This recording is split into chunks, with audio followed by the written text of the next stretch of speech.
सुन, मैं तुझसे एक बात कहूँ, तू किसी से कहेगी तो नहीं ना? ठीक है, मैं वचन देती हूँ।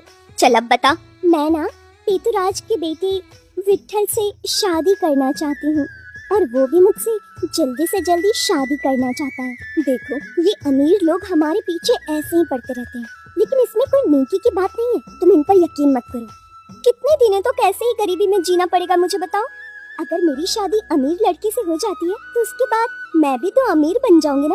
यानी कि तुझे शादी से ज्यादा अमीर बनने में दिलचस्पी है। देख, मैं तुझे साफ साफ बता रही हूँ कि ये बिल्कुल भी अच्छी बात नहीं है। इस तरह वो लोग बात करते हुए आगे बढ़ रहे थे। उसी राज्य के राजा विक्रमसेन भेष बदल कर देशाटन करते समय उसी तरफ आ रहे थे। आह, कितनी सुंदर लड़की है। इतनी सौंदर्य राशि को तो आज तक मैंने कहीं भी नहीं देखा था। इसके माँ बाप का पता लगाकर इससे शादी करने की बात उनसे कर सकता हूँ। उसके अगले दिन सुबह जया के पिता को महाराज राजधानी के लिए बुलाते हैं। देखिए, आपकी लड़की तो बेहद सौंदर्यशाली है। मुझे आपकी बेटी बहुत पसंद आई। अगर आपको कोई एतराज नहीं है तो मैं आपकी बेटी से शादी करना चाहता हूँ। ये मैं क्या सुन रहा हूँ? ये सच है, ये सपना? आप जैसे महाराज मेरी बेटी से शादी करेंगे, ये मेरा सौभाग्य है। तो देर कैसी, जल्दी एक शुभ मुहूर्त निकाल के शादी पक्की कर लीजिए। मगर मुझसे शादी करने के लिए तुम्हारी बेटी राजी होगी? मेरी बेटी मेरी बात कभी नहीं टालेगी। मैं जो कहता हूँ वही करती है। एक शुभ मुहूर्त देख लीजिए, बात तय हुई। जल्द ही उसकी बेटी महाराज की रानी बनने वाली है, ऐसा सोचते हुए वो घर आता है और घर आकर सारी बात अपनी बेटी को बताता है। देखो बेटी, ये तो तुम्हारा सौभाग्य है कि साक्षात इस देश के महाराज विक्रमसेन तुमसे शादी करने के लिए राजी हुए। सच में तुम बड़ी भाग्यवान हो। बोलो बेटी, ये शादी तुम्हें मंजूर है? इस राज्य के राजा मुझसे शादी करना चाहते हैं, तो फिर मैं क्यों मना करूंगी भला? पिताजी, मुझे ये शादी मंजूर है। तो देर किस बात की, मैं जाता हूँ, पंडित जी से शुभ मुहूर्त निकलवा लेता हूँ। इसके अगले दिन पानी लेने के लिए जब जया तालाब किनारे नहीं आई, तो उसके ना आने की वजह पता करने के लिए उसकी सहेली शोभा उसके घर जाती है। क्या बात है जया, आज तुम पानी लेने के लिए तालाब किनारे नहीं आई, क्या हुआ? आज से मेरी बेटी पानी लाने के लिए नहीं जाएगी। पता है, वो इस देश की रानी बनने वाली है। काका, आप जरा नीचे ही रहो, आप तो आकाश में उड़ने लगे।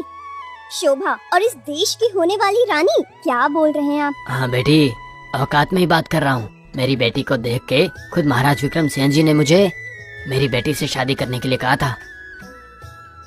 जया, काका जो बोल रहे वो सच है क्या? सच में महाराज तुमसे शादी करना चाहते हैं? हाँ शोभा, महाराज ने पिताजी से मेरी शादी के लिए कहा, और ये बात बिल्कुल सच है। तो फिर तूने क्या कहा? तूने तो हाँ नहीं किया ना शादी के लिए? क्यों नहीं करूँगी हाँ? कैसी बातें कर रही तुम? अगर मैं देश की भावी रानी बन जाऊंगी तो इसके लिए मना कौन करेगा? लेकिन तू तो 2 दिन पहले विट्ठल से शादी करने के लिए उतावली हो रही थी, उसका क्या हुआ? देखो शोभा, कोई भी लड़की एक अमीर लड़के से ही शादी करना चाहती है, इसलिए मैं विट्ठल से शादी करना चाहती थी। लेकिन इसी बीच में महाराज ने मुझसे शादी के लिए पूछा। अब देश के महाराज इस गांव के किसी भी अमीर लड़के से तो कहीं ज्यादा अमीर होंगे ना। बस इसी वजह से मैंने महाराज को शादी के लिए हाँ कर दिया। ओहो, कितनी चालाक है तू। महाराज के सामने विट्ठल कुछ नहीं दिख रहा है ना? तुम्हारी तो सोच ही गलत है। देख, एक बार फिर से सोच ले, बाद में पछताना मत। इसमें सोचने वाली क्या बात है शोभा? कुछ दिनों में हमारी शादी की तारीख भी आने वाली है। इस तरह एक शुभ मुहूर्त देखकर जया की शादी देश के महाराज से धूमधाम से करवा दी जाती है। जया से महाराज विक्रम बहुत ही प्यार करते थे और वो उसकी सारी ख्वाहिशों को पूरा करते थे। इस तरह एक दिन जया की सहेली शोभा जया को देखने आती है। जया, तुम यहाँ पर सारे सुख भोग कर खुश हो, लेकिन वहाँ पर विट्ठल तुम्हारी याद में पागल हो रहा है। वो बहुत ही ज्यादा दुखी है तुम्हारी याद में। अगर वो दुखी है तो मैं क्या कर सकती हूँ? देखो, मैं कितनी ज्यादा खुश हूँ यहाँ पर। अगर मैंने उससे शादी कर ली होती तो क्या मैं ये सारे सुख भोग पाती? वो भी तो किसी लड़की से शादी करके अपना घर बसा सकता है, तो उसे दुखी होने की क्या जरूरत है? मुझे याद करके आंसू बहाने का क्या फायदा? कितनी आसानी से कह रही है जया तू। एक दिन था जब तू उससे शादी करने के लिए तरसती थी, और अब ये सारी बातें महाराज चुपके से सुन रहे थे। उन्हें बहुत गुस्सा आता है। ये क्या है? तुमने पहले एक आदमी से प्यार करके उसको धोखा दिया था क्या? और अब मुझसे शादी करके मुझे भी धोखा दे रही हो? आप जरा मेरी बात तो सुनिए महाराज। अब तुम्हें कुछ भी बोलने की जरूरत नहीं है। तुम जैसी औरत पर यकीन करना मेरी ही गलती थी। सैनिकों, अभी इस औरत को बंदी बनाकर कल सुबह तक फांसी दे दो। मुझे क्षमा कर दीजिए महाराज। तुम्हें देख के पूरी औरत जात से विश्वास उठ गया। अब तुम्हें एक पल के लिए भी मेरी आंखों के सामने मत खड़ी रहो। सैनिकों, ले जाओ इसे। इसके अगले ही दिन सुबह जया को फांसी दे दी जाती है। तब से महाराज विक्रम को औरतों से द्वेष हो जाता है। एक दिन की बात है। देखिए महामंत्री जी, मेरी शादी करने की इच्छा है, मगर मैं जिस भी लड़की से शादी करूंगा अगले ही दिन उसको फांसी दे दूंगा। मैं कल ही शादी करने के लिए उत्सुक हूँ। अब से मैं रोज एक लड़की से शादी करूंगा, ये मेरा निर्णय है। हर रोज एक नई शादी? ये कैसे संभव होगा महाराज? और तो और इस बात को जानने के बाद आपको कौन अपनी लड़की देने के लिए आगे आएगा? जरा सोचिए आप, ये मुमकिन नहीं है। मुझे कुछ भी पता नहीं है महामंत्री, ये मेरा आदेश है। इसको धिक्कारने वाले को फांसी दे दिया जाएगा। आप जाके तुरंत मेरी शादी की तैयारियां करो। इसके बाद महाराज विक्रम हर रोज एक लड़की से शादी करते हैं और अगले दिन उस लड़की को फांसी पर लटका देते हैं। इस वजह से उस राज्य में रहने वाली सारी लड़की बहुत डर जाती है। हे भगवान, मुझे तो उन लोगों को देख के तरस आ रहा है। कितनी उम्मीद से राजमहल में आने वाले नए नवेले दुल्हनों को ये दुष्ट और क्रूर महाराज विक्रम निर्दयी होकर फांसी की सजा दे रहा है। हे भगवान, इनकी रक्षा करने वाला कोई नहीं है क्या? पिताजी, आप चिंता मत कीजिए। इस दुरागत को रोकने के लिए मेरे पास एक बहुत ही बढ़िया उपाय है, लेकिन उसके लिए मुझे आपकी अनुमति चाहिए। मैं सारी लड़कियों को ऐसे मरते हुए नहीं देख सकती पिताजी। तुम्हारे पास महाराज विक्रम के शिकंजे में फंसने वाली लड़कियों के लिए कोई उपाय है? जी हाँ पिताजी, लेकिन उनको बचाने के लिए मुझे उनसे एक बार शादी तो करनी ही पड़ेगी ना पिताजी। क्या बोल रही हो बिटिया? अगर तुम महाराज विक्रम से शादी करोगी तो अगले दिन सुबह ही मुझे तुम्हारी मौत की खबर सुननी पड़ेगी, और वो मुझे हरगिज भी पसंद नहीं है। तुम भी इस बात को मन से पूरी तरह निकाल दो। इस अत्याचार को रोकने के लिए केवल एक ही उपाय है पिताजी।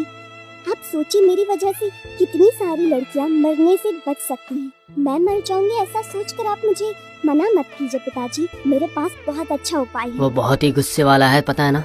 किसी भी हाल में अगले दिन सुबह नए नवेले दुल्हन को किसी भी हाल में फांसी के फंदे पर वो चढ़ा कर ही रहेगा, और तुमने उससे शादी करने की जिद पकड़ रखी है। बताओ। आप मेरी बात सुनिए। आप अभी जाकर उन्हें बता दीजिए कि मैं उनसे शादी करने के लिए तैयार हूँ। आप जाइए और उन्हें ये खबर दीजिए। इसके बाद महामंत्री महाराज विक्रम सिंह के पास जाते हैं और उनके सामने अपनी बेटी के विवाह का प्रस्ताव रखते हैं। ओह, तो फिर आपकी बेटी वैशाली मुझसे शादी करने के लिए तैयार है? तो फिर तुरंत शादी की तैयारियां कीजिए। लेकिन वैशाली ने यह शादी करने के लिए शर्त रखी है महाराज। शादी के बाद अपने साथ अपनी छोटी बहन को भी वो खुद अपने साथ या राजंतपुर में लेकर आना चाहती है महाराज। उसके लिए क्या आप राजी होंगे? उसमें क्या है, वो तो मुझे भी मंजूर है। आप तुरंत जाके शादी की तैयारियां कीजिए। इस तरह उस रात को वैशाली का विवाह महाराज से संपन्न होता है। ओह, कितनी सुंदर है ये लड़की, मगर इसको कल सुबह तक फांसी के तख्ते पर चढ़ा दिया जाएगा। चिंता हो रही है मुझे। महाराज, आप काफी गहरे सोच में दिख रहे हैं। क्या बात है, मुझे बताइए। कुछ भी नहीं। तो हाँ, अपने साथ तुम छोटी बहन को भी लाई हो क्या? कुछ नहीं महाराज, मुझे हर रोज रात को सोने से पहले मेरी छोटी बहन को कहानी सुनाने की आदत है, इसलिए मैं उसे साथ लेकर आई हूँ ताकि वो आराम से सो जाए। कल सुबह तो मुझे फांसी की सजा दी जाएगी। ये मेरी आखिरी रात है, इसलिए मैं अपनी बहन को कहानी सुनाना चाहती हूँ। आप कहे तो मैं उसे कहानी सुना दूं? ऐसा है? अरे, तो तुम्हारी बहन को कल से कहानी कौन सुनाएगा? क्या किया जाएगा? बात यह है कि मुझसे शादी करने वाली कन्या को अगले सुबह फांसी दे दी जाती है। ठीक है, चलो तुम अपनी छोटी बहन को बुलाओ। इसके बाद वैशाली अपनी बहन को बुलाती है। दीदी, आज से हमें यहीं पर रहना है क्या? हाँ गुड़िया, आज से हम यहीं पर रहेंगे और मैं तुम्हें यहीं पर हर रोज कहानी सुनाने आया करूँगी। हे भगवान, इसकी तो कल सुबह फांसी होने वाली है। उसके बाद ये छोटी लड़की अपनी बहन के लिए कितना रोएगी बेचारी। परंतु मैं कुछ भी नहीं कर सकता इस विषय में। चलो ठीक है, मैं तुम्हें एक अच्छी सी कहानी सुनाती हूँ और उसके बाद तुम